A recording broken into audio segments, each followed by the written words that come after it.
حلالہ۔ حلالہ انتہائی مذموم اور بہت ہی بدترین جرم ہے آج جو سماج میں لوگ کر رہے ہیں اس کے نام پر۔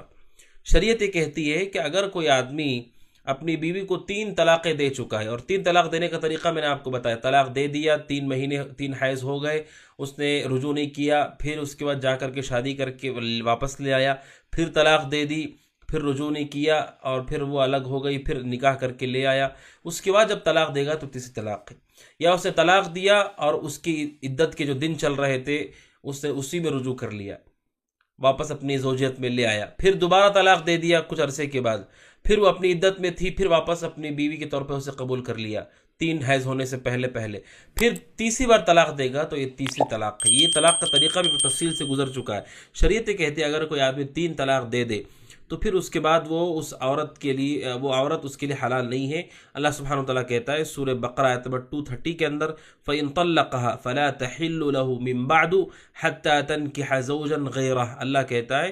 اگر وہ تیسری طلاق دے دیتا ہے تو پھر وہ اس کے لیے حلال نہیں ہے، وہ عورت اس کے لیے اب حلال باقی نہیں رہی، اب اس کا رشتہ نہیں ہو سکتا ہے۔ اگر عورت نے نکاح ہی نہیں کیا اس کے بعد تو کبھی اس کا نکاح اس سے نہیں ہو سکتا ہے۔ ہاں ایک راستہ ہے وہ یہ حتی تنکح زوجا غیرہ، کہ ہاں اگر کوئی آدمی ہے جس نے تیسری طلاق دینے کے بعد اس عورت سے نکاح کر لیا، نکاح کرنے کے بعد وہ انتقال کر گیا، یا نکاح کرنے کے کچھ سال کے بعد آپس میں ان کی نہیں چل سکی اور اس نے طلاق دے دیا، شریعت یہ کہتی ہے کہ اگر ایسے موقع پر جو پہلا شوہر تھا اس کا وہ چاہے تو نکاح کر سکتا ہے۔ کیوں؟ کیونکہ یہ عورت اس کی زوجیت سے نکل گئی، نکلنے کے بعد اس نے دوبارہ نکاح کیا اور وہ نکاح نہیں چل سکا، یا شوہر کا انتقال ہو گیا، تو وہ عورت اب اس کے لیے جائز ہو جائے گی۔ تو یہ شریعت یہ کہتی ہے کہ اس وقت اس کے لیے حلال ہے، لیکن درمیان میں راستہ لوگوں نے نکالا۔ کیا راستہ ہے؟ اب چونکہ 3 طلاق کے بعد عورت حرام ہو گئی، سوائے یہ کہ وہ کسی سے نکاح کرے، وہ جس نے نکاح کیا وہ مر جائے یا پھر وہ خود اپنی طرف سے طلاق دے تب یہ حلال ہوگی، تو لوگوں نے راستہ نکالا کہ ہم نکاح کریں تو پہلے ہی اس کو بتا دیں جو نکاح ہونے والا ہے کہ بھائی تمہیں نکاح ہونا ہے، نعوذ باللہ رات گزارنی ہے، پھر صبح طلاق دے دینا ہے۔ چونکہ وہ اس نے دوسرا نکاح ہو کر لیا اور طلاق بھی پڑ گئی اس کو، اب یہ پہلے شوہر کے لیے حلال ہوگی، تو حلال ہوگی نہیں، حلال کرنے کے لیے یہ حیلہ اور حرام راستہ چنا گیا۔ شریعت اسلامیہ نے ہرگز اس کی اجازت نہیں دی ہے، بلکہ نبی اکرم صلی اللہ علیہ وسلم نے فرمایا، ابو داؤد حدیث نمبر 2076 اللہ کے نبی نے فرمایا لعن اللہ المحلل والمحلل له، آپ نے کہا اس پر جس نے لعن اللہ المحلل، اللہ کی لعنت ہے محلل پر۔ محلل وہ شخص ہے جو کسی عورت سے رات گزارنے کے نکاح کرتا ہے تاکہ رات گزار کے صبح اسے طلاق دے کر کے پہلے شوہر کے لیے حلال کر دے، اس آدمی پر اللہ کی لعنت ہے۔ والمحلل له،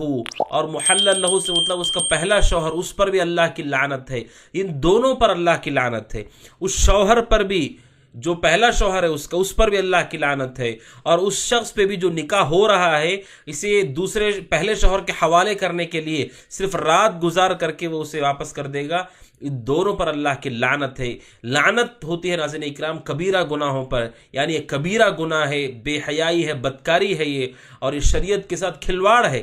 کیونکہ اللہ سبحانہ وتعالی نے جو راستہ بتایا تھا اس راستے کے لیے چور دروازہ کھولا گیا۔ جس طرح بنو اسرائیل نے ان پر مچھلیوں کا شکار حرام کیا گیا ہفتے کے دن، تو انہوں نے اس کے لیے حیلہ بہانہ بنایا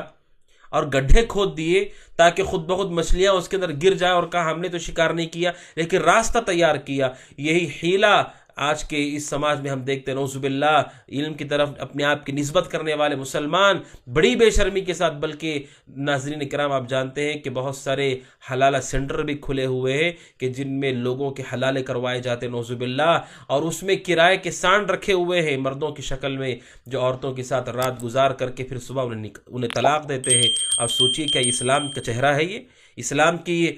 کی تعلیمات ہے یہ؟ اللہ کے نبی نے کہا ہے لعنت ہے اس پر۔ بلکہ سنن ابن ماجہ حدیث نمبر 1936 عقبہ بن عامر رضی اللہ عنہ کہتے ہیں اللہ کے نبی نے فرمایا علیہ الصلوۃ والسلام الا اخبرکم بالتیس المستعار، کیا میں تمہیں کرائے کے سانڈ کے بارے میں خبر نہ دوں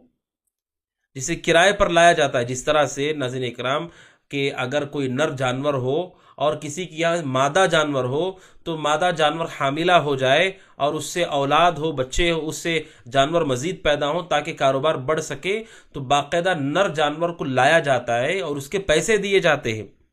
قدیم زمانے عرب کے اندر بھی ایسا ہوتا تھا اور آج بھی ایسا ہوتا ہے کہ اگر کسی کے پاس صرف مادائیں ہوں، بکریاں ہوں اور مینڈھے اس کے پاس نہ ہو، یا دوسرے جانور جو فیمیل اس کے پاس ہے، تو میل کو لایا جاتا ہے جس کے پاس وہ ہے اور پیسہ دیا جاتا ہے، اور اسے لانے کا مقصد یہ ہوتا ہے کہ یہ جو فیمیل ہے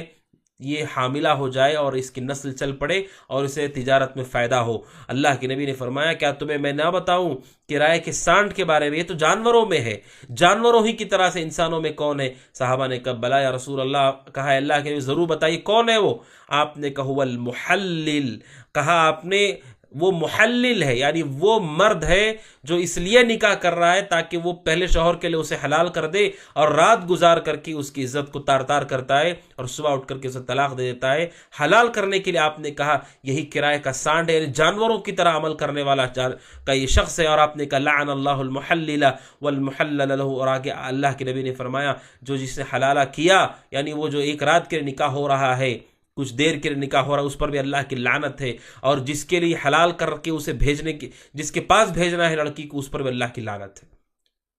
تو ناظرین اکرام یہ بہت ہی مذموم، بہت ہی گھٹیا ہے، اسی لیے آپ جانتے ہیں ملک ہندوستان کے اندر حلالہ یہ مسلمانوں کی رسوائی کا سبب بنا، مسلمانوں کی تہذیب پر انگلی اٹھائے جانے کا سبب بنا، انگشت نمائی کا سبب بنا، حتیٰ کہ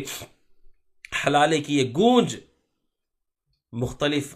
کورٹ کے اندر، چاہے وہ سپریم کورٹ ہو، چاہے وہ پارلیمنٹ ہو، یہاں تک آوازیں پہنچی ناظرین اکرام، اور اسے مسلمانوں کی شرمندگی کا سبب بنایا گیا کہ دیکھو کتنی گھٹیا تہذیب ہے ان کی، کہ ان کے یہاں عورت کو ایک رات کے لیے، ایک دن کے لیے کسی مرد کے حوالے کیا جاتا ہے۔ آپ سوچئے، نعوذ باللہ، اللہ سبحانہ وتعالیٰ کی ذات اس سے پاک ہے، رسول کی شریعت اس سے بری ہے، یہ ہمارے لوگوں نے کیا اور مسلمانوں نے کیا، اور پورے دین کے مذاق بنانے کا سبب بنے یہ لوگ۔ اور یہ جو گناہ ہے ناظرین اکرام بڑا سخت ہوتا ہے کہ اگر ہماری غلطی کی وجہ سے پورا دین بدنام ہو تو یہ بہت بری بات ہے، بہت خطرناک بات ہے۔ بلکہ مصنف عبدالرزاق کی روایت ہے، جلد نمبر 6 صفحہ 265، عمر بن خطاب رضی اللہ تعالیٰ عنہ کہتے ہیں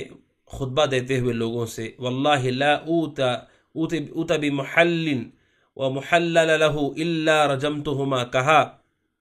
کہ اللہ کی قسم میرے پاس اگر حلالہ کرنے والا جس کے لیے کیا گیا ہے وہ لایا گیا تو میں ان دونوں کو رجم کر دوں گا، یعنی زنا کی سزا دوں گا میں۔ یہ حضرت عمر بن خطاب رضی اللہ تعالیٰ عنہ کہتے ہیں۔ تو ناظرین اکرام اہل علم نے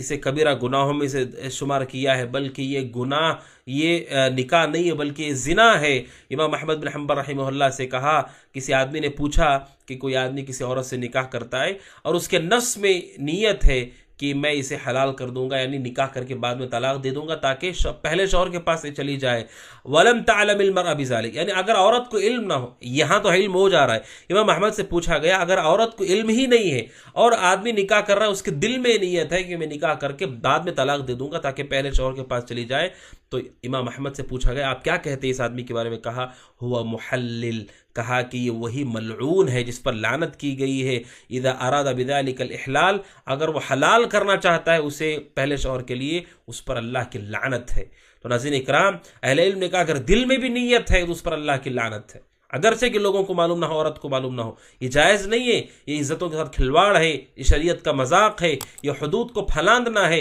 اور شریعت اسلامیہ کے لیے غلط حیلے اور چور دروازے کھولنا ہے امت کے لیے، اور عزتوں کو تار تار کرنا ہے، شریعت کو بدنام کرنا ہے۔ اس حلالے کا شریعت اسلامیہ سے ناظرین اکرام دور دور تک کوئی تعلق نہیں ہے۔